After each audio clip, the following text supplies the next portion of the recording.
So today we're here from Bastrop, Texas at the Pecan Inn, and we're talking to Grady McGahan, and he's with reTREEed America, and they've come here to the town of Bastrop to help us replant some trees. So we're going to talk to him today and see what he's doing here and how he's going to help us rebuild. How you doing today, Grady? I'm doing very well. Tired. Tired. A little tired. It's been a long few days. Planting a lot of trees, huh? 200 trees. Wow. So tell me a little bit about yourself first. Where are you from? I grew up in Dallas. I went to college in D.C. and I moved to New York for 5.5 years, after which I spent a year and 9 months traveling around the world by myself. Came back to Texas and wanted to get involved with my community and expand my community. And that was partially through getting involved in cycling and tree planting, and I met a group of people, and they were interested in getting behind a project, and I created one out of Bastrop, really. I wanted to get some of the people I knew who were interested in planting trees and riding bicycles into an area where I could use their talents to help other people. And, bringing everyone down to Texas from all over the U.S. in the wintertime and having a chance to ride bicycles and do some tree planting for people who could really use it was a unique experience and opportunity for them, and the event was so successful in January that I actually incorporated as a nonprofit right after the event ended and was looking for ways to continue doing it and bringing other groups of volunteers down, and that's what we've just done here in the end of March, bringing another group of volunteers from all over the U.S. and international locations down to Bastrop to plant trees on the private property of local people who were affected by the wildfires. That's really amazing. And so how did you come up with reTREEt? Was that you? How was that founded?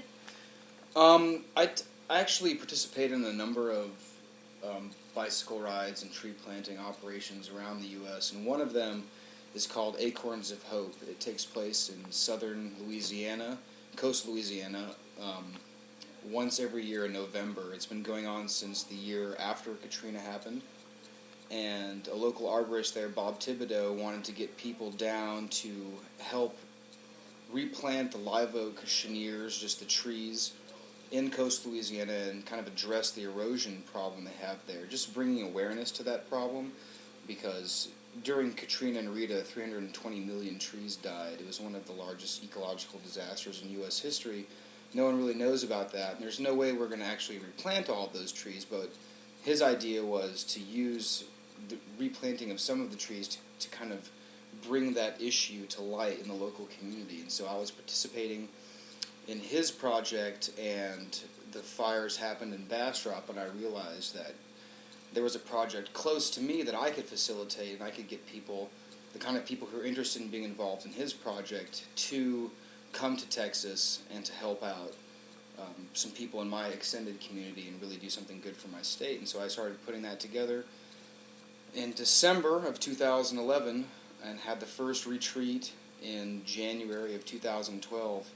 The idea for the naming and everything just sort of came to me on the bus ride back from the Acorns of Hope last November, and it all just sort of followed together. I mean, I gave the Bastrop Advertiser a call, and I was looking for places to plant trees, and ran a little article there, and the local people started calling me, and I started looking for volunteers, and everything just started building so quickly. I had so much interest on both sides that the event grew much larger than I was expecting. I mean, it grew into the area of my hopes as opposed to my expectations, and everyone came down and had a great time, and we had, January, we planted 207 trees in 2 days.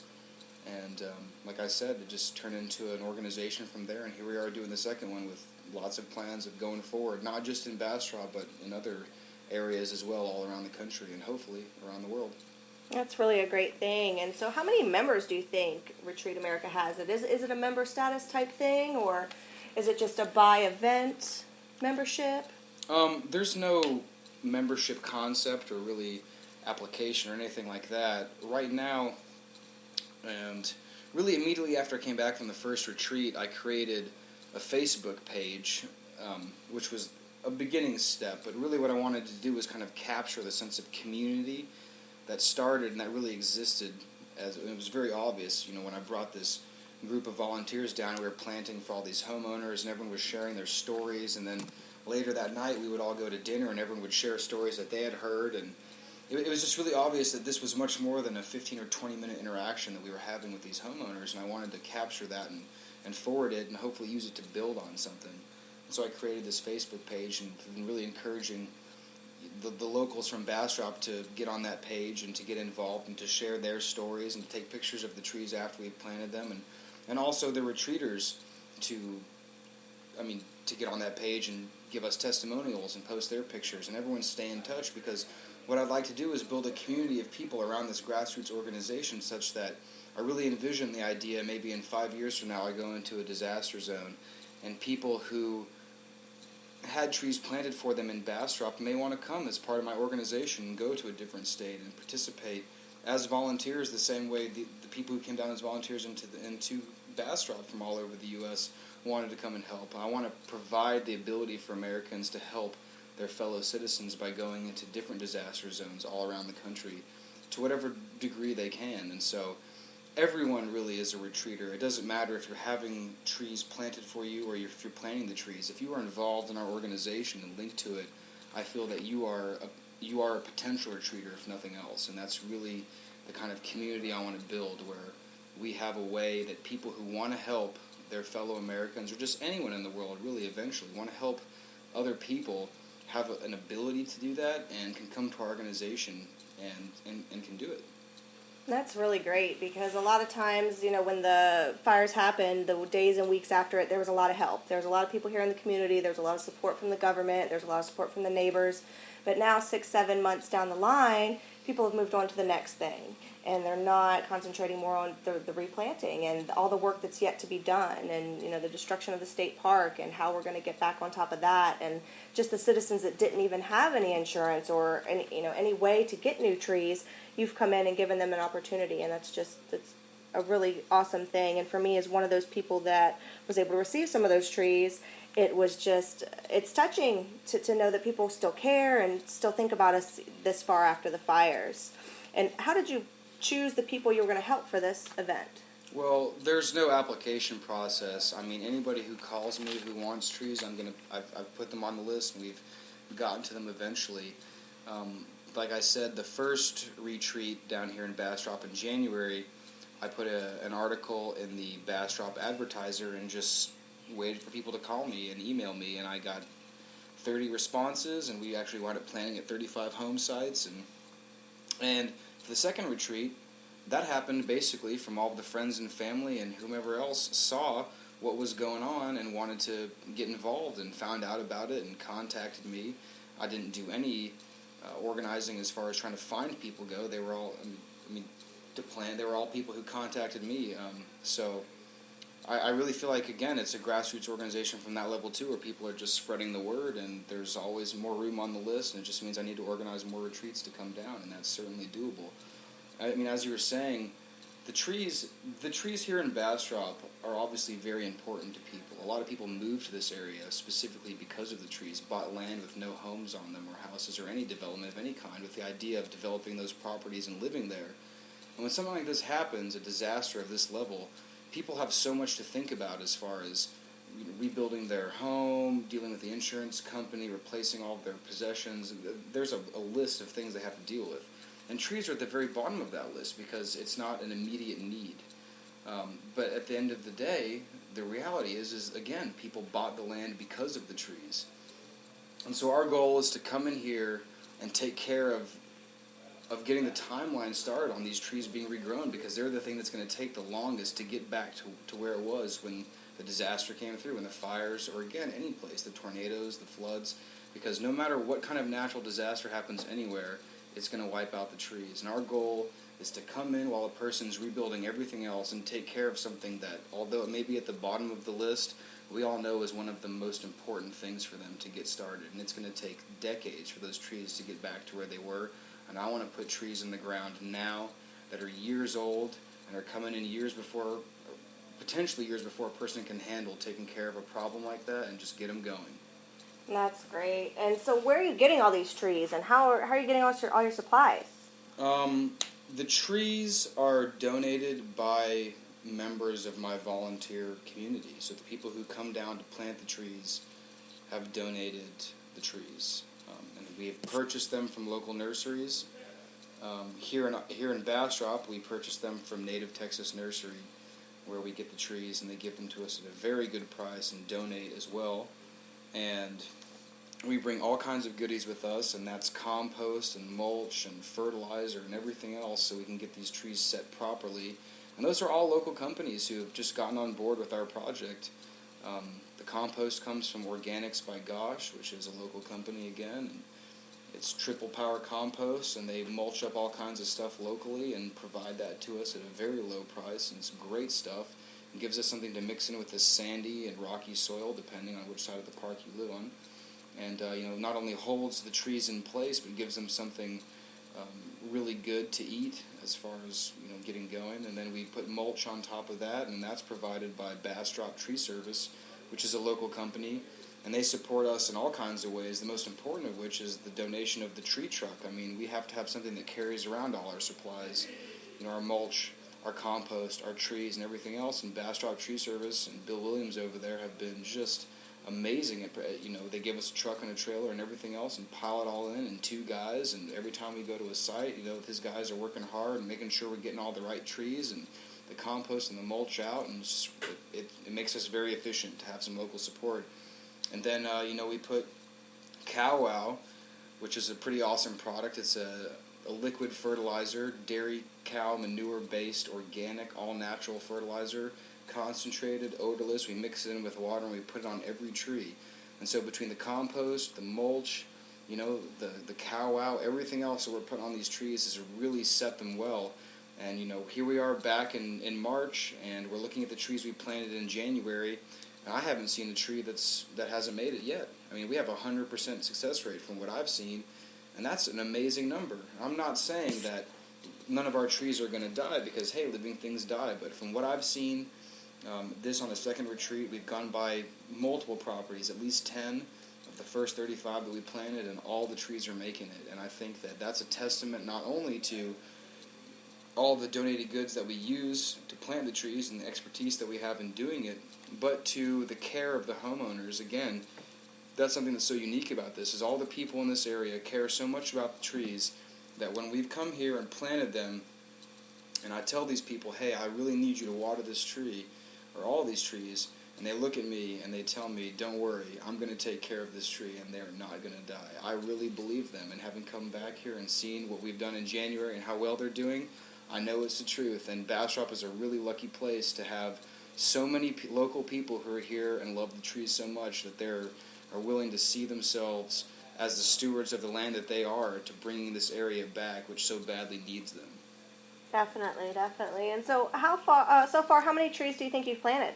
Oh, I know exactly how many trees we planted. We planted 200 trees in the last 3 days, and the first retreat we planted 207 trees, so that's a total of 407 trees that we've planted so far. But I do believe that in the next week, again, Bastrop Tree Service stepping in and helping us. We had a few extra trees.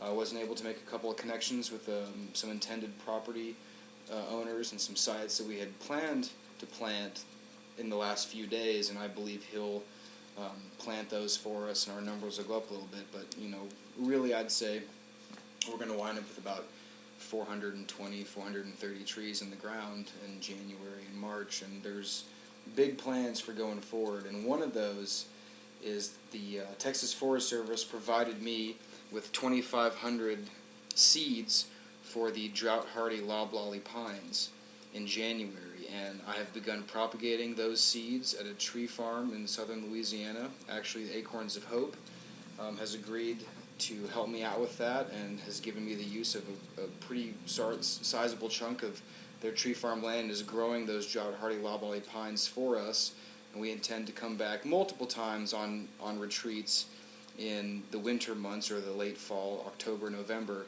building up to what we hope to be an enormous retreat in January, where we will bring 2,500 drought-hardy loblolly pine saplings to Bastrop, and hopefully over the course of a week or so plant all of those trees on the property sites of the people who have already experienced retreatment. And others as well, their friends and families. So the best way to receive the help for reTREET is to just tell your friends and family and have them contact you through Facebook? Yeah, absolutely. For the time being, and hopefully going forward, I'd like to keep this a grassroots organization. There are two really good ways to get a hold of our organization. One of them kind of leads into the other. You can go to reTREEtamerica.org, and that's reTREET, reTREEtamerica.org.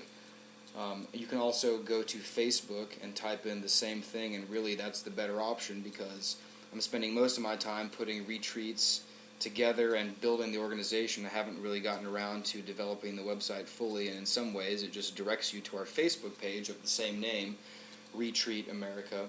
And if you look that up, you will see the community as it exists and as I'm trying to build it there, of the people who are reTREEters, people who have come down here to volunteer their time and resources to plant the trees, and also the local people who just want to keep in touch with us and who are willing to take pictures and write little stories and let us know about their experience. So that's really the way to go about it. If you want to get a hold of us and find out what we're doing in a real, every minute, when's the next event kind of way, that's going to our Facebook page, reTREET America. You can type it into the search bar at the top. Again, that's reTREET America, and you'll link right into our page. It's pretty obvious. Well, that sounds pretty simple. And so, coming to Bastrop after the fires and dealing with a lot of the people and working in the community, what is your overall feeling about us as a community going forward? Like I said, it's very obvious the community is pulled together in a huge way in the wake of the fires, and it's really obvious as well that Bastrop in some ways is really blessed to have this kind of community here, and that it's been so devastated, and the local people are really dedicated not only to rebuilding their own lives, but to rebuilding Bastrop.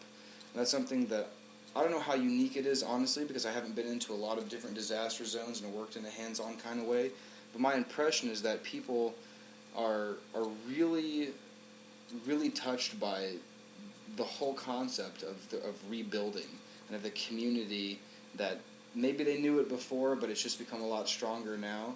But everyone's pulling together so much, and again, not just to rebuild their individual lives, but to bring Bastrop to what it was. And they have such pride in this place, and they so want the trees to come back, and they so want everything to be the way it was, and they're willing to work hard for that. And I think a lot of people faced with this kind of destruction might just pack up and leave.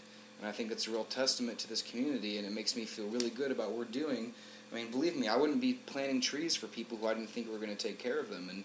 And for me, that's one of the reasons why I want to leave it up to someone contacting me, because if someone's willing to contact me and have a few phone conversations about it, and we actually wind up out at their property planting trees, I know that they really want them, and I know they're really going to care, and I know they're going to water them. And I think that Bastrop is a really amazing community for having so many of those people, and I think that actually this area is in good hands, and everything's going to be all right, and it's all going to come back because the people here, there's just a legion, an army of people, if you will, who want to make that happen, and that's what it's going to take. Yes, it's a very big job, and even I know going through the communities and seeing the piles from the fire, the homes rebuilding, the trees the way they are, how was that for you first time?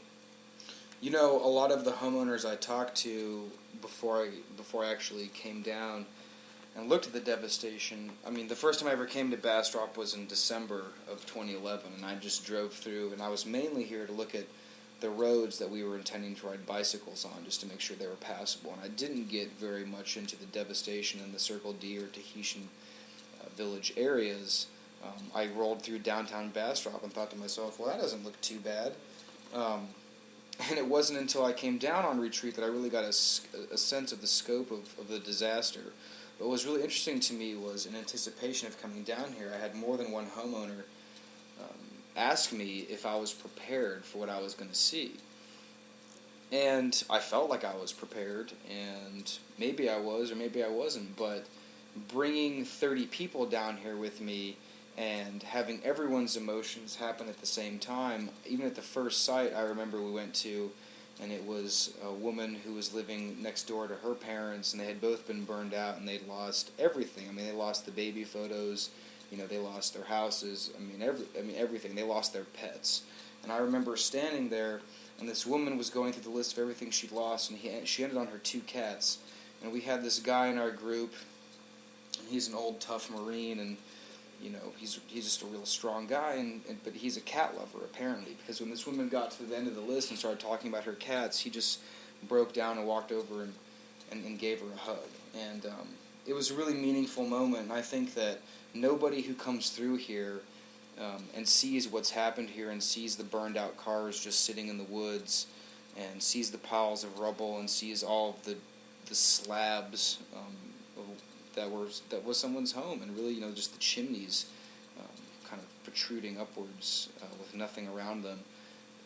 Everybody feels the intensity of what happened here and realizes that everything that they have is in that precarious of a position and could just be wiped out tomorrow. And I think that just having that realization and interacting with people who are just like them, who have gone through that experience, it's extremely moving, and I don't think anybody is really prepared to understand that concept until they come down here and see it. And I'm trying to give people that opportunity, and I think that a lot of people want to have that experience and to realize that. And I'm extremely pleased with how this second retreat has gone, and I hope that that's happened, and from what I feel and what I've seen, that it has.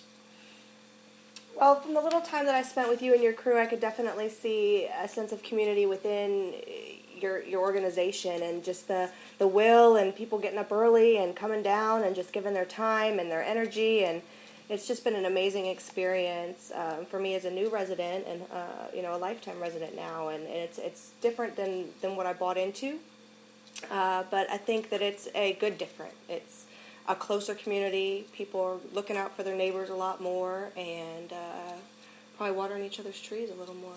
I hope so, because we need, well, not all the water we can get, because you can drown a tree, believe it or not, but we need people to care about these trees. But I'm convinced that that's what's happening. I'm not worried about them. Just, hey, Bastrop, you see something green out there, water it. Well, it's great, and I think your organization is amazing, and I'm so happy to hear that you're going to be here for months on end, and hopefully to see you next year, next January, with your big haul. Yeah, well, I really envision this day. There's a day in my mind that I would so like to see in my own life, and really, hopefully other people feel the same way about it. But I would really like to complete the retreatment of Bastrop. And one day, maybe that's 10 or 15 years from now, I'd like everyone who came down here as a retreater, or anybody who had trees planted, to come out, and again, kind of like we're talking about in January, but to a much larger scale, to celebrate the completion of replanting Bastrop. Now, that doesn't mean I'm going to plant every single tree that was lost, because 1.5 million trees is a lot of work to do. Maybe I'll be able to plant that many trees over the course of my life, but I would like every person who was affected by this disaster to have some trees planted by volunteers who have donated those trees to them on their property, and to have given that gift to everybody who wanted it. Well, it's an amazing concept, and I think you're doing a great thing here, and I just feel very blessed that there's people out there like you creating these organizations to help those in need. And thank you so much for taking the time to talk to me today, and I'm sure we will talk more in the future. Absolutely, and really, I just want to emphasize the fact that I do a lot of organization for this short, but there are so many unsung heroes in my group who provide so many different things I just can't even begin to explain. But this is not a one-man operation. This is a whole lot of people who've given a whole lot of themselves in all kinds of ways, being down here and doing this. And I so appreciate everybody who showed up, because that's all this takes to be here, is just showing up and wanting to be a part of it. And I encourage anybody who's interested in being one of those people to go and find us on Facebook, to track us down. And if you show up, you will help. You will help people, and you will have a good time doing it. I can promise you that. Well, thank you so much, Grady, and I'll encourage all my friends and their friends of friends to contact you and like you on Facebook and keep this thing going. That would be fantastic. That's all I need. Thank you.